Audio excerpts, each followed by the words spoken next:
Hi friends, welcome to Thilaga's kitchen. இன்றைக்கி நான் சிக்கனை வச்சு ரெசிபி செய்ய போகிறேன். என்னன்னு சொல்லி காட்டுறேன், வாங்க வீடியோக்குள்ளே போவோம்.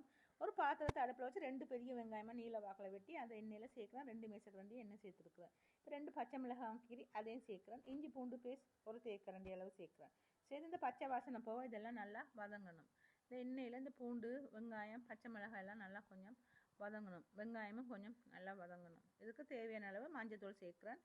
பொரிமாத்தூள் வாசனைக்காக சேர்க்குறேன். கரம் மசாலான்னு சொல்லுவோம், அதுதான் புதினாத்தூள் சேர்க்குறேன்.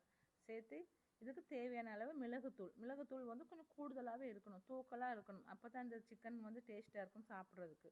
இது கறி பவுடர்னால் மல்லி, மிளகு, சின்ன சீரகம், பெருஞ்சீரகம்லாம் வறுத்து தூள் பண்ணி வைக்கிறது, அதான் கறி பவுடர். இப்போ இதுக்கு வந்து நான் ஒரு பெரிய தக்காளி பழம் அதை வெட்டி இந்த மாதிரி இதில் சேர்த்து தக்காளி இதெல்லாம் சேர்த்து நல்லா வதங்க விடுவோம். ஒரு 300 கிராம் சிக்கன் எடுத்து ஃப்ரை பண்ணி வச்சுருக்கிறேன். தனி மிளகாத்தூள், மஞ்சள், உப்பெல்லாம் சேர்த்து ஃப்ரை பண்ணி வச்சுருக்கிறேன். இப்போ அதையும் முதல்ல சேர்க்குறேன். சோயா சாஸ் ஒரு அரை தேக்கரண்டி அளவு சோயா சாஸ் சேர்க்குறேன். சேர்த்து டொமேட்டோ சாஸ் வந்து ஒரு மேசக்கரண்டி அளவு டொமேட்டோ சாஸ் எடுத்துருக்குறேன். அந்த சாஸையும் வந்து நான் இதில் சேர்க்குறேன். சேர்த்து இப்போ இதெல்லாம் நல்லா கொஞ்சம் மிக்ஸ் பண்ணுவோம். மிக்ஸ் பண்ணோன்னே எல்லாம் கொஞ்சம் ட்ரை ஆகும், கொஞ்சம் மசாலா இருக்காது. அப்போ அதுக்கு கொஞ்சம் தண்ணி கொஞ்சம் சேர்க்கணும்.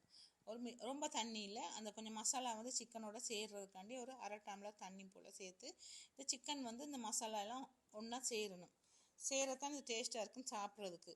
இப்போ இதெல்லாம் நல்லா மசாலாலாம் பிரிஞ்சு அப்படியே வந்து இந்த சிக்கனோட நல்லா சேருது. இதுக்கு உப்பெல்லாம் சரியானு பார்க்கணும். தனி மிளகாத்தூள் ஒரு அரை தேக்கரண்டி, அது தேவையான சேர்க்கலாம், இல்லாட்டி அது வேணால் நாங்கள் என்ன மிளகுத்தூள் சேர்த்துருக்கோம் கூடுதலாகவே. ஒரு கரண்டியோ அரை கரண்டியோ தனி மிளகாத்தூள் காரம் சாப்பிட்றவங்களா இருந்தால் சேர்க்கலாம். இப்போ இதை நல்லா மிக்ஸ் பண்ணுவோம். மிக்ஸ் பண்ணிவிட்டு இதுக்கு நான் உப்பு சேர்த்துக்கணும். சிக்கன் ஃப்ரை பண்ணும்போது நான் உப்பு சேர்த்தேன். அது சிக்கனில் வந்து ஏற்கனவே உப்பு இருக்குது, உப்பு போட்டு தான் நான் சிக்கனை ஃப்ரை பண்ணியிருக்கிறேன்.